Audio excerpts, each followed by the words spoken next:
palavra em Jó, capítulo 1. Eu vou ler do verso 1 até o verso 12.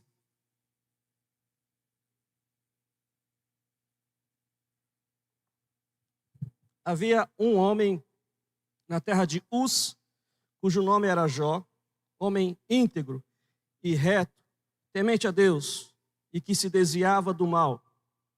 Nasceram-lhe 7 filhos e 3 filhas. Possuía 7.000 ovelhas, 3.000 camelos, 500 juntas de bois e 500 jumentas. Era também muito numeroso o pessoal ao seu serviço, de maneira que este homem era o maior de todos os do Oriente. Seus filhos iam às casas uns dos outros e faziam banquetes, cada um por sua vez, e mandavam convidar as suas 13 irmãs a comerem e beberem com eles. Decorrido o turno de dias de seus banquetes, chamava Jó a seus filhos e os santificava.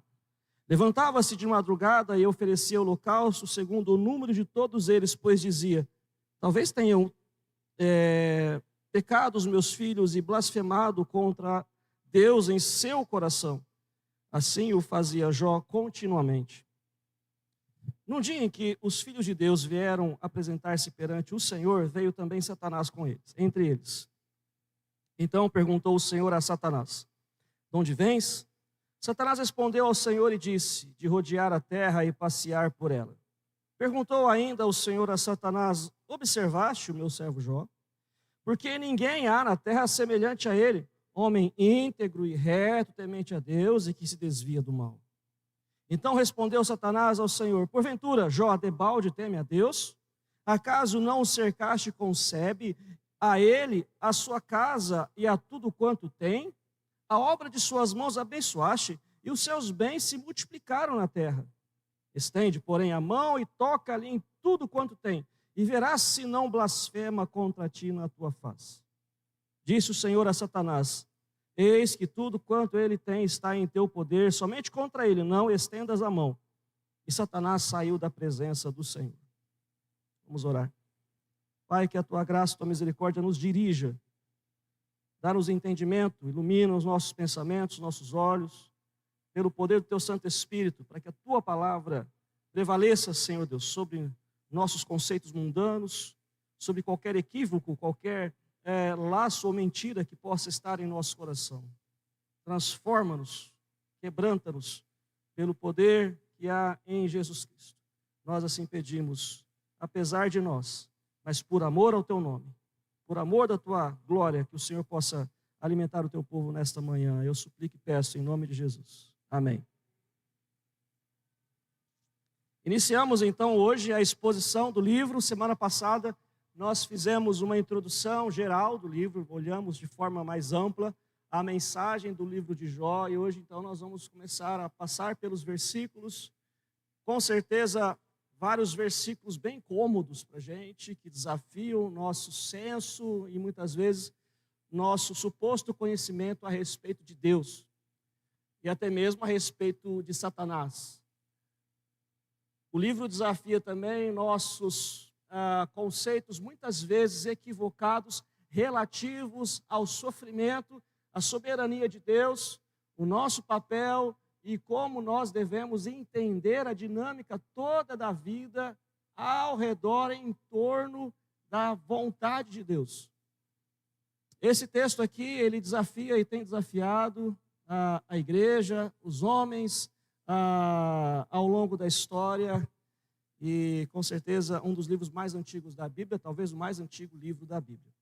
Apenas para você entender alguns detalhes, o nome Jó significa odiado, literalmente significa odiado. Por isso eu coloquei ali hoje no nosso título, né? Jó, o odiado. A pergunta que eu quero deixar para você é: odiado por quem? Né? Como nós poderemos entender esse nome dele aí, que ele traz? E é claro, está muito relacionado aí ao que ele passa. Então, o nome não é Jô, não é Jó. Errei aqui, ó. O nome Jó significa odiado. O texto diz: havia um homem na terra de Uz. Onde é isso? Nós, na verdade, não sabemos exatamente onde fica, né? O nome Uz significa literalmente arborizado. A localização exata está em algum lugar a leste de Canaã, perto das fronteiras do deserto, que separa os braços leste e oeste do Crescente Fértil. Crescente Fértil, não tem um mapa aqui para te mostrar, mas é uma extensão do mapa que começa lá na Judéia e vai até a Babilônia. É uma extensão verde, é uma extensão fértil, regada por águas, aonde era também usado para plantio, para criar animais, era conhecida como o Crescente Fértil. Então, provavelmente, Uz está dentro desse Crescente Fértil. Era uma terra próspera, uma terra regada, próxima ao deserto, nos limites do deserto, mas uma extensão de terra fértil. Tá? Era uma região de cidades, fazendas e rebanhos migrantes. Né? Os pastores, os rebanhos eram conduzidos para pastar nessas terras. Tá? Outra coisa que a gente percebe aqui, ele fala que ele era homem na terra de Uz, cujo nome era Jó, homem íntegro, reto, temente a Deus. Depois eu falo sobre isso. Ele tinha aqui trazido para a gente uma visão sobre a sua prosperidade. Ele tinha 7 filhos e 3 filhas, ao todo 10 filhos. E toda a riqueza dele é descrita em torno de rebanhos e empregados, servos que ele tinha ao seu serviço. Então a gente já percebe que essa época aqui nós não tínhamos ainda a evidência, a presença do dinheiro, das moedas, da prata, do ouro, mas sim as posses, os bens, a riqueza da pessoa era medida dessa forma. E o texto deixa bem claro que Jó não apenas era rico, ele era o mais rico do Oriente, era o maior de todos os do Oriente. Então Jó com certeza era uma pessoa conhecida, bem-sucedida, era alguém com quem as pessoas gostavam de negociar, porque ele era um homem íntegro, justo, era um homem exemplar, pois ele era temente a Deus. Os seus servos trabalhavam para ele e ele tinha generosidade para lidar com os seus servos. Então, toda a figura em torno de Jó aqui é uma figura de uma pessoa muito, muito bem-sucedida, uma pessoa muito benquista, respeitada aonde ele estava. Tá? A família dele é também colocada como parte dessa prosperidade, como parte de toda essa bem-aventurança que Jó tinha aqui ao seu redor. E por falar em família, né, a gente percebe que a família de Jó era rica, era uma família que tinha harmonia, era uma família que não era dividida, era uma família que se reunia periodicamente e era uma família consagrada a Deus. Você percebe isso no texto muito claro, né? E diz assim no versículo 4: seus filhos iam às casas uns dos outros e faziam banquetes, cada um por sua vez, e mandavam convidar as suas 3 irmãs a comerem e beberem com eles. O texto não deixa claro qual era o período ou qual era a distância entre um encontro e outro, mas nós percebemos que isso era uma dinâmica familiar.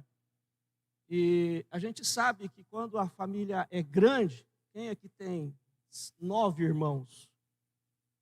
Quem ainda tem? Antigamente era comum, 12. Meu pai tem quantos irmãos, pai, você tinha? 8 irmãos meu pai tinha. Né? O 9º, né? Uma família de 9 filhos. Né? Antigamente era assim, a gente hoje com 2, 3 filhos, às vezes os filhos brigam, os pais vão envelhecendo, né? E os filhos brigam, não falam mais com o outro, aquela briga, aquela guerra, e muitas vezes por causa de dinheiro, né? Às vezes briga por causa das panelas que ficou de herança, né? Já briga por causa dos garfos, dos copos, eu já vi isso, tá? Não estou inventando não, já vi.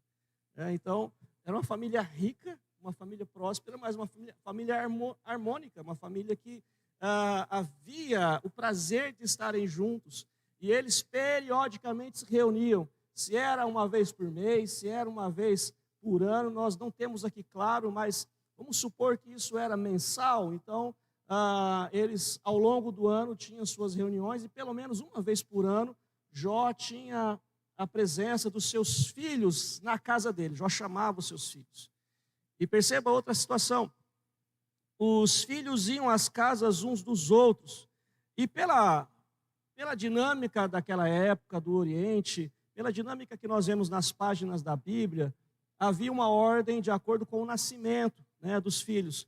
Então, começava na casa do filho mais velho, ia para o outro filho, até chegar no filho mais novo. E quando chegava nesse final, Jó chamava os seus filhos para uma refeição na casa dele, mas antes da refeição, Jó acordava de madrugada, Jó fazia holocaustos para cada um dos seus filhos, para interceder e para também orar a Deus para que perdoasse os pecados dos seus filhos, porque ele diz assim, talvez tenham blasfemado contra o Senhor, aonde? No seu coração. Não é isso? Está aí no versículo 5, está com a sua Bíblia aberta aí? Então, Jó não tinha uma ideia equivocada a respeito dos seus filhos, nem de si mesmo. Por mais que ele tivesse uma família unida, harmônica, uma família que se reunia, os seus filhos eram também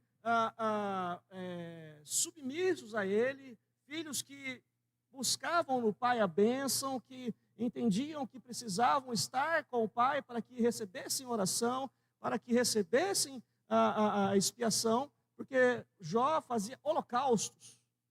Sabe o que é holocausto? É quando você, naquela época, né, colocava o animal inteiro no altar e, de acordo com o que se fazia naquela época, o altar era feito de pedras, se amontoava pedras e ali se colocava o animal, o sacrifício, e esse animal era queimado inteiro, como uma forma de suplicar a Deus o favor sobre os que estavam ali sendo colocados em oração, no caso dos filhos de Jó, pedindo perdão, porque o sangue do animal expiava o pecado, essa era a ideia, e é claro, isso já mostra, já é um pré-anúncio do sacrifício de Cristo.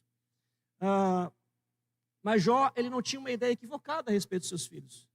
Por mais que os seus filhos tivessem um bom comportamento, fossem pessoas responsáveis, ele olhava para os seus filhos e dizia, eu não conheço o coração dos meus filhos. Eu não sei, eu não posso aferir o que se passa no coração dos meus filhos. E é muito bonito, é muito interessante e chama muito a nossa atenção isto, né? Quem é que pode visitar o coração do ser humano? Quem é que pode, de fato, conhecer o que está no coração? Porque nós podemos falar, nós podemos nos comportar de determinada forma, mas talvez, pode ser que no nosso coração nós estejamos alimentando algum pensamento rebelde, algum pensamento contrário a Deus. E blasfemar aqui é maldizer, amaldiçoar a Deus.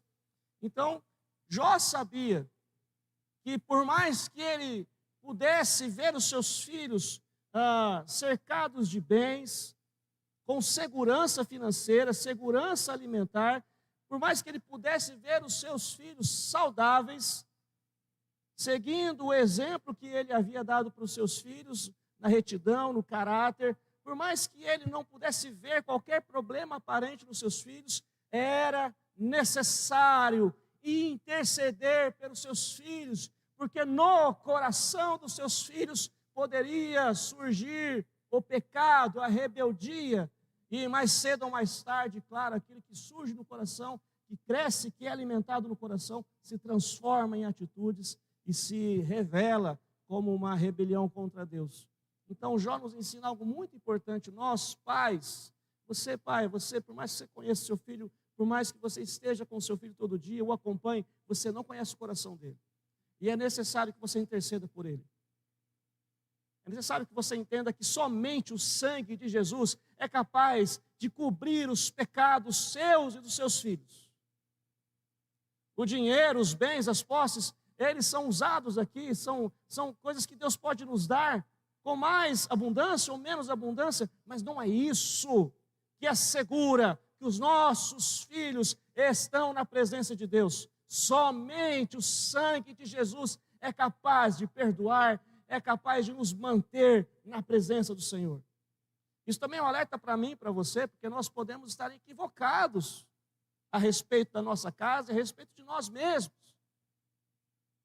achando que nós estamos numa posição de invulnerabilidade, somos intocáveis, estamos bem há tantos anos, nada vai abalar a nossa fé. Se você deixar de interceder, de orar, se você deixar de consagrar a sua família ao Senhor, você está dando lugar e espaço para cair em tentações. E saiba que, sendo Jó considerado aqui o maior no Oriente, e com toda essa característica de temor de Deus, de caráter, de princípios, tendo a sua família vivendo desta forma, com certeza, Satanás queria derrubar essa família. Satanás queria e cercava essa família de tentações para que, em algum momento, caíssem em tentações. E Jó, preocupado com isso, orava e intercedia. E o texto usa uma palavra interessante aqui, no final do versículo 5. Assim o fazia Jó. Está com a Bíblia aberta aí? Qual a palavra que vem no final do versículo 5? Continuamente.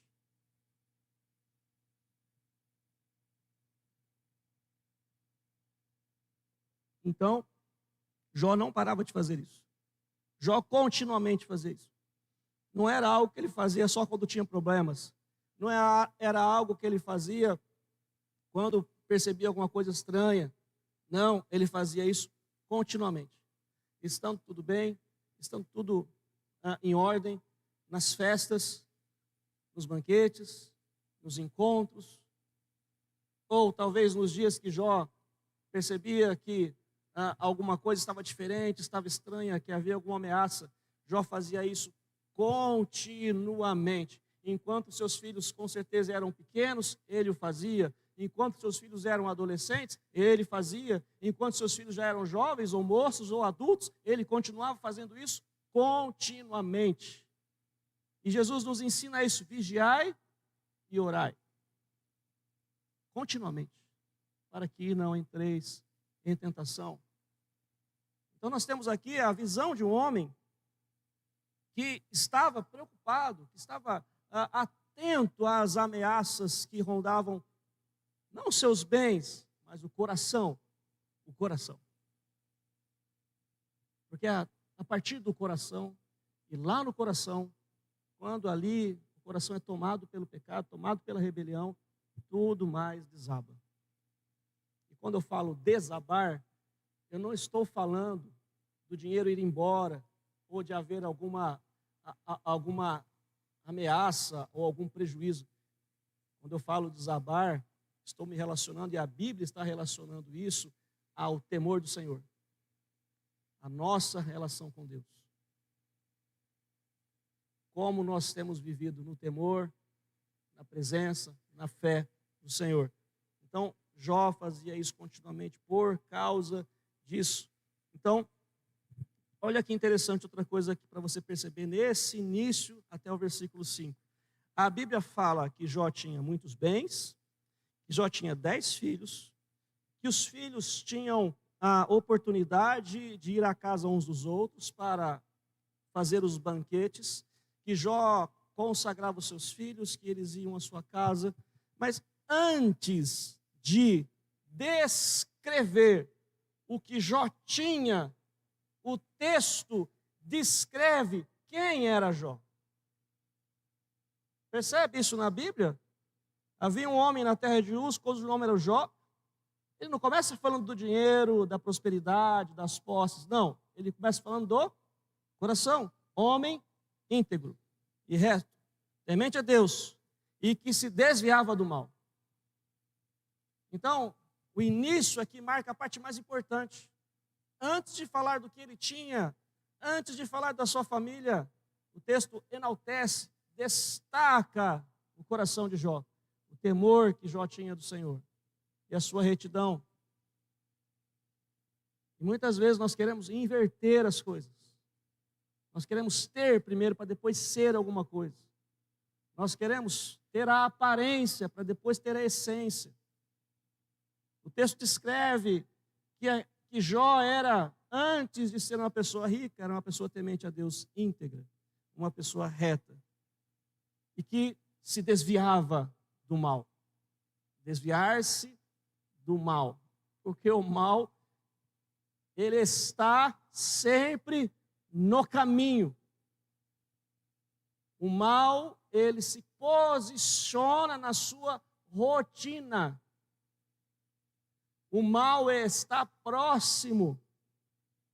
E você e eu temos que ter discernimento. Isso vem pelo temor do Senhor, pela palavra, porque não é porque você está saudável, não é porque você está firme na igreja, não é porque você ora, que você conhece a Deus, estuda a Bíblia, que você está imune das tentações e das armadilhas. É preciso se desviar do mal. Então, essa integridade é uma integridade que diz respeito a quem nós somos. Nós realmente vivemos conforme a nossa fé. Temos nos desviado do mal, ou temos flertado com o mal e muitas vezes nos compactuado com o mal. Temos agido dentro da igreja, no meio dos irmãos, na comunhão, de uma forma, e lá fora nós negamos a fé. Temos princípios que confessamos aqui dentro, e lá fora nós blasfemamos contra esses princípios. Jó, antes de qualquer coisa, era um homem temente a Deus, reto, e que se desviava do mal. Você tem se desviado do mal, você tem evitado, ou talvez até se afastado de situações, de lugares, de amizades, de conteúdos, que têm levado você ao mal, ao pecado. Temos, de fato, nos desviado do mal. Então, toda essa descrição de Jó mostra como ele continuamente santificava a sua família, ofereceu holocaustos, considerava que seus filhos poderiam ter pecado e blasfemado contra Deus. Até aqui, estamos juntos? Tudo bem? É necessário passar bem devagar por esse trecho, porque o próximo vai aumentar o nível da dificuldade.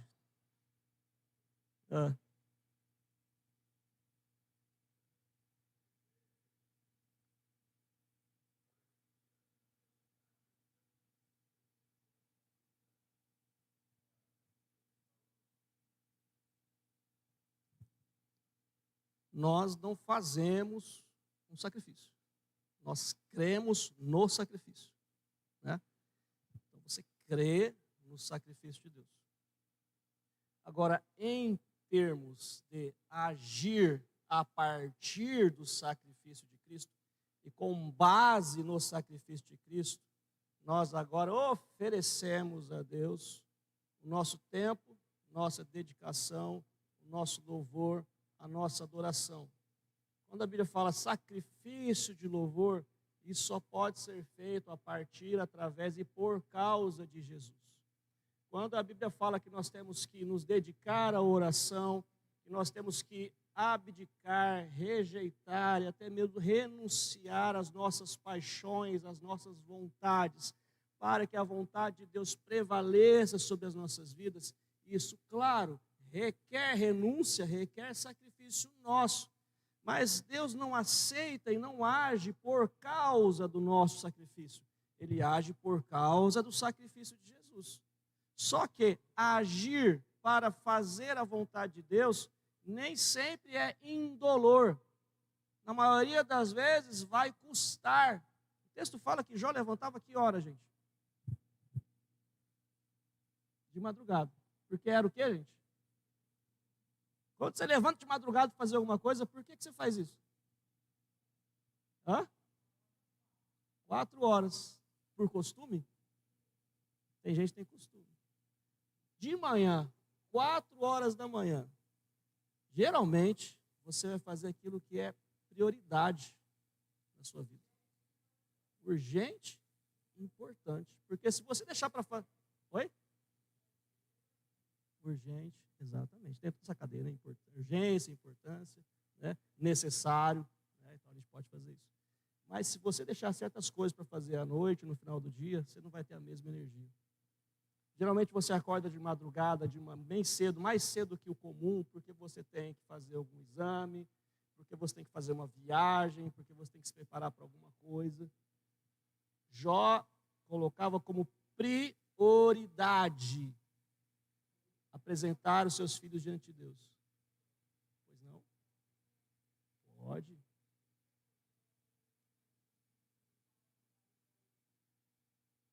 Quarto mandamento? Sim.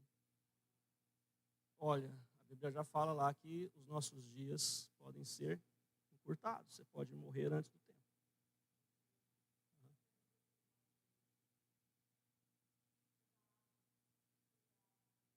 Certo. Que bom, que bom. Aconteceu.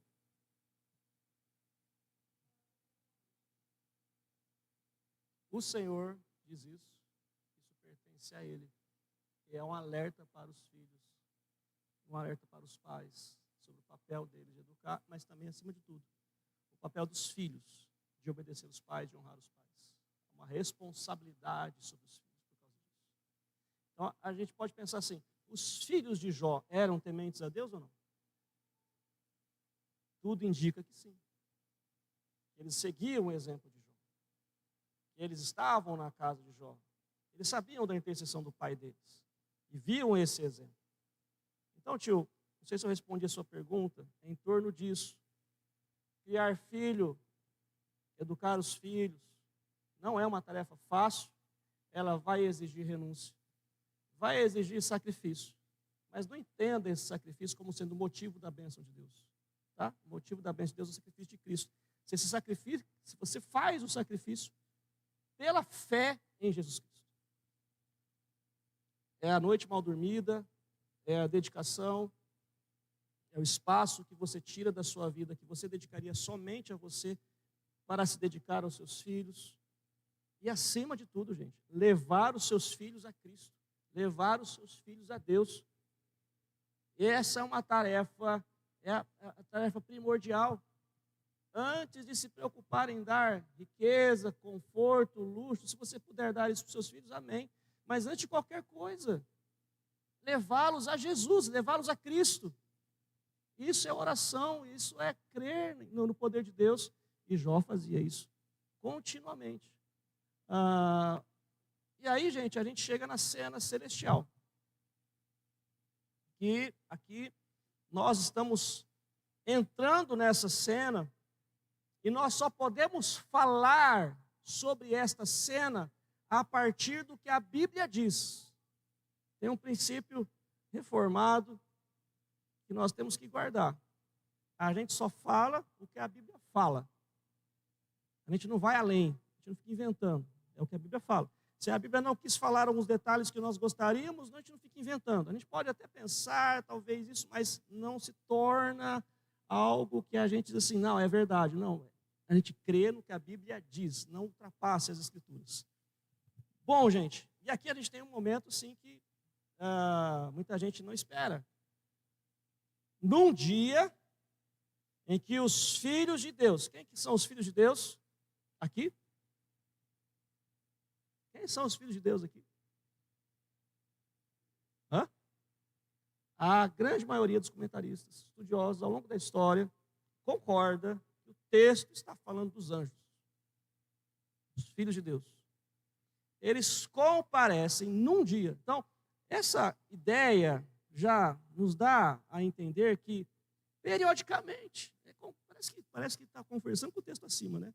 Periodicamente, os anjos, e quando a gente fala de anjos, seres celestiais, existem várias categorias de anjos. Cada anjo ou cada categoria de anjo, cada tipo de anjo tem uma função. Algumas destas funções nós sabemos porque a Bíblia diz. Qual é a função do serafim? Você consegue me descrever um serafim?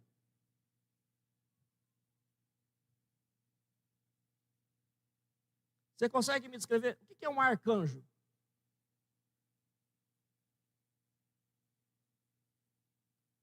Arcanjo é um anjo chefe. Miguel a Bíblia diz que é o quê? Arcanjo. Arque, geralmente esse prefixo se refere a alguém que tem comando. O arque, o principal, o primeiro, ele é o comandante. O arcanjo é um anjo que tem abaixo de si todo um exército de anjos. E Miguel é o principal dos arcanjos. Miguel é uma categoria de anjo que cumpre ordens de Deus, que leva juízo, que visita a terra para mudar alguma situação, para guerrear. São arcanjos, são anjos que Deus envia para estes fins. Então nós temos ao longo das Escrituras, no Antigo Testamento, anjos que derrotaram exércitos. Um anjo derrotou exércitos. E nós temos a descrição também, lá no Apocalipse capítulo 12, que o arcanjo Miguel, com os seus anjos, travam batalhas contra anjos caídos das regiões celestiais. Então nós temos exércitos de anjos que são governados, guiados por arcanjos, e os arcanjos estão debaixo do controle e domínio de Deus, obedecem a Deus. Nós temos anjos responsáveis por levar mensagens à terra. O mais conhecido deles, o anjo que leva mensagem, que visita, Gabriel. O mais conhecido está tanto no Antigo como no Novo Testamento. Enoque é uma pessoa. Enoque é uma pessoa. Aí a gente tem os serafins. Voltando, você descreve um serafim? Um serafim para mim? Serafos. Literalmente, serafos significa serpente de fogo. Se você estudar um pouquinho sobre como as figuras eram colocadas nas cortinas do templo, nós temos ali os serafins, serpentes de fogo. Os serafins são descritos, por exemplo, no livro de Isaías, capítulo 6. Como é que são os serafins? Estou ajudando, hein? Eles voam? Eles têm asas ou não? Isaías capítulo 6. No ano da morte do rei Uzias, eu vi o Senhor assentado sobre um alto, sobre um trono, e as abas de suas vestes enchiam o templo. Serafins voavam, estavam por cima dele. Cada um tinha quantas asas? 6 asas. Com 2 cobriam o rosto, com 2 cobriam os seus pés, com 2 voavam. Os serafins também estão descritos em Ezequiel como anjos que guardam a glória de Deus, que estão ao redor da glória de Deus. Os serafins estão também colocados à porta, ou colocados com espada desembainhada para proteger a entrada do jardim do Éden. Então, os serafins, eles são retratados na Bíblia como anjos alados, com 6 asas, mas têm aparência humana, e eles são descritos muitas vezes como glória, com brilho, com aparência de fogo, e eles estão colocados ao redor do trono de Deus para guardar a entrada ou a presença da glória de Deus. Eu sei que para a gente está muito longe, assim, a gente fica imaginando, né, toda essa situação, mas só para deixar claro para você, existem várias e várias classes de anjos e seres angelicais que Deus criou. Alguns Ele já revelou, deu algumas dicas de como é, mas nós não temos conhecimento completo sobre como são, ou quais são, ou como são todos esses seres angelicais, criaturas celestiais que Deus criou, que estão no céu, que estão ao redor do trono dele. Nós sabemos que os anjos, eles cumprem funções. Eles são ministros de Deus, enviados para socorrer em favor do povo de Deus. Os anjos são mensageiros. Os anjos estão também numa posição de adoradores, de louvor, com a igreja lá no céu. Eles adoram a Deus. Os anjos também são descritos na Bíblia como conservos nossos. O que significa isso? Nós somos servos de Deus e eles também. Eles são servos de Deus. Eles atendem às ordens de Deus. E existem miríades, milhares de anjos criados por Deus. 1/3 desses anjos caiu da glória, juntamente com Satanás, juntamente com o diabo. São os anjos caídos, são os demônios, que, embora sejam seres espirituais, embora estejam na região celeste, e quando eu falo região celeste, entenda que existe, basicamente, o primeiro céu, que é a região onde estes anjos, onde os demônios estão nas posições celestiais, eles são principados e potestades, posições de autoridade, rebeldes a Deus, que estão nessas regiões celestiais, mas que estão mais agora ligados à terra e agem na terra. Mas acima desse primeiro céu existe o segundo céu, onde está a glória de Deus, onde está o trono de Deus. E esses anjos foram expulsos da presença de Deus e estão caídos da sua posição, da sua glória inicial. Tá?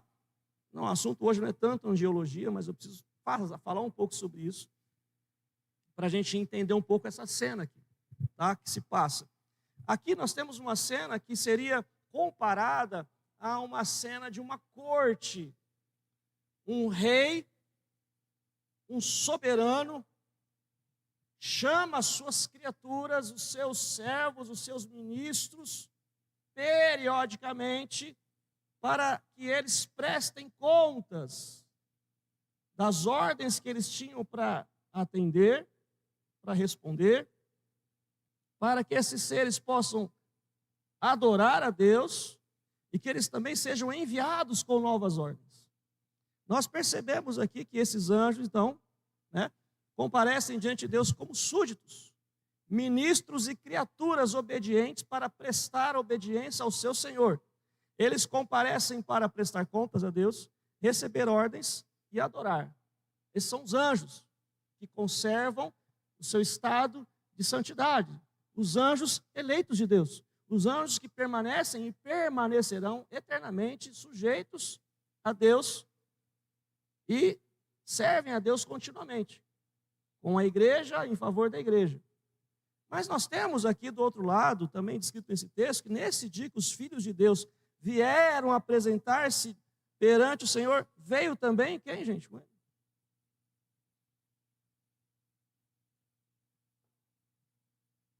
Veio também Satanás entre eles.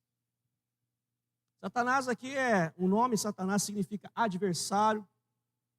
Ele comparece também, ele comparece para ser confrontado, limitado e humilhado. Ele não comparece ali com com prazer. Ele é obrigado a comparecer. Porque ele está debaixo da soberania de Deus. O papel de acusador e opositor dos crentes diante de Deus é descrito em pelo menos 2 textos. Zacarias 3:1. Satanás está acusando o sumo sacerdote diante do anjo de Deus, ou diante de Deus. Apocalipse 12:19 descreve a queda de Satanás, e esta queda advém do fato dele não poder mais acusar os crentes diante de Deus. No momento que Cristo, ele morre na cruz, ele paga o nosso preço, ele cancela a nossa dívida, ele derrama o seu sangue para que o domínio de Deus nos alcance, e a Bíblia diz que já não há mais, o que, gente? A acusação contra os eleitos de Deus. Então o diabo, os demônios são expostos ao vexame, são expostos à humilhação de forma definitiva, e o diabo já não pode mais comparecer diante de Deus para acusar os crentes, porque já não há mais acusação aos crentes, aos eleitos de Deus. Nós temos agora um advogado junto ao Pai, Jesus Cristo, que intercede por nós. Então essa cena que nós vemos aqui é uma cena que foi superada, vencida por Jesus. Muito embora o diabo continue nos acusando, continue apontando o dedo contra a igreja, mas ele já não tem mais autoridade, ele perdeu essa autoridade.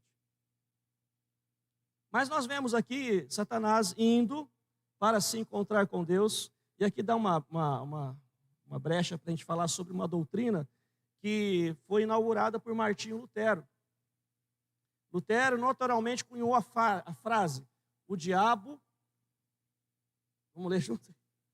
Estranho, ó. O diabo é o diabo de quem? O diabo é o diabo de Deus. O que ele quer dizer com isso? A ideia importantíssima para você, para nós aqui. O diabo, ele não é aquele inimigo. Vamos pegar um filme aí, uma coisa bem popular. Tem dois inimigos, dois rivais aí. Né? Os mais antigos, tinha Rocky Balboa e o Apollo. Primeiro filme, né? Dois rivais ali de igual para igual. E eles batem, o outro dá soco. Aí o Stallone, o Rocky Balboa cai, ele levanta de novo, dá mais soco. Aí tem uma hora que o Apollo cai, ele levanta. Aquela briga de igual para igual. Chega no final, quem ganhou? Fica aquela dúvida. Deus e o diabo não são como esses dois personagens. Deus é soberano. O diabo tem poder, sim, ele é poderoso, sim. Mas não se compara, não se equipara nem de longe a Deus. Então, o diabo, descrito assim como Lutero diz, primeiramente, ele é criatura. Deus criou. Claro que o criou num estado de perfeição, de glória. Ele caiu desse estado, mas ele continua sendo criatura. Ele, como os outros anjos, tem poderes, nós vamos ver isso semana que vem. Mas ele está submisso, limitado àquilo que Deus permite que ele faça. Então, você pode entender o diabo como um cachorro bem bravo, um pitbull bem forte. Tem cachorro mais bravo que pitbull, né? Não sei os nomes. Um lobo, um urso, seja um leão, para usar a imagem bíblica, mas ele não está solto assim para fazer o que quer, não. Ele tem uma coleira. E Deus segura a coleira. Até aqui você pode.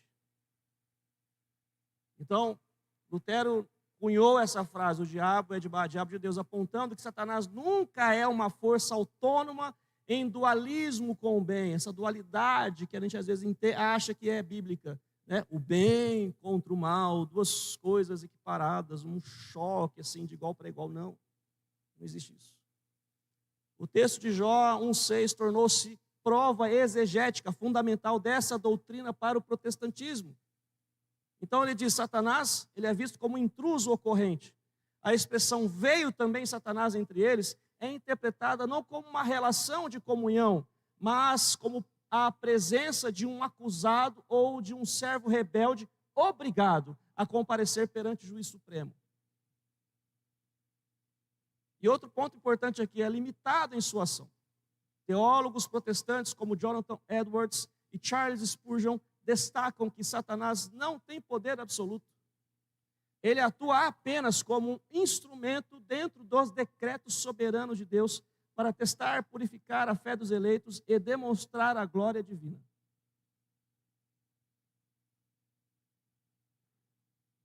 Você está com a sua cabecinha cheia de perguntas. Bastante. Pode falar, Milena.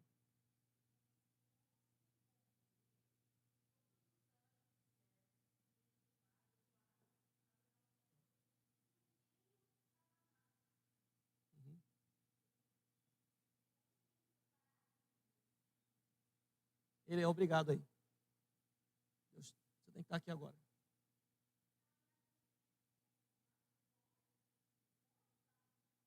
Ele pode entrar no céu. Mas, pastor, como que ele entra no céu? Porque os serafins estão lá, eles cobrem o rosto, etc, etc. Em que tipo de proximidade, comunhão, não de comunhão, mas de permissão que Deus dá a ele, eu não sei te explicar. O texto não explica, estou dizendo. A gente vai até onde o texto diz. O que é certeza é que o diabo comparece diante de Deus, compareceu diante de Deus. O que é certeza é que ele foi lá por ordem, ele é obrigado a comparecer diante de Deus. Ele não vai lá na mesma condição dos anjos, porque os anjos vão lá num estado de santidade para prestar contas, em comunhão com Deus e para adorar a Deus. O diabo não tem essa condição. Ele já é um anjo caído, ele é um rebelde. Então, como aqui está dizendo, ele vai como um que é acusado, que é rebelde, que está ali por ordem para comparecer diante do juiz supremo. E aqui você vai perceber que o diabo ele vai passar por 3 experiências. Ele vai ser confrontado. Né? A primeira situação, ele vai ser confrontado, nós vamos perceber isso, tá? Ele vai ser, ao final do texto, humilhado. E ele vai ser limitado por Deus. Gente, eu vou deixar para a semana que vem esse diálogo, esse podcast de Deus e o diabo. Tem muita coisa aí que a gente não percebe. Eu gostaria que você e eu pudéssemos olhar com calma para isso. Talvez você não perceba, talvez você perceba, né? Alguns detalhes nesse diálogo que são importantíssimos para entender por que Deus está fazendo isso aqui. Tá? Dá para entender algumas coisas. Sobre a postura do diabo. Tá? Então, semana que vem, se Deus quiser permitir, vamos entrar na questão do diálogo entre Deus e o diabo. Tá? Vamos então orar a Deus agradecendo pela aula.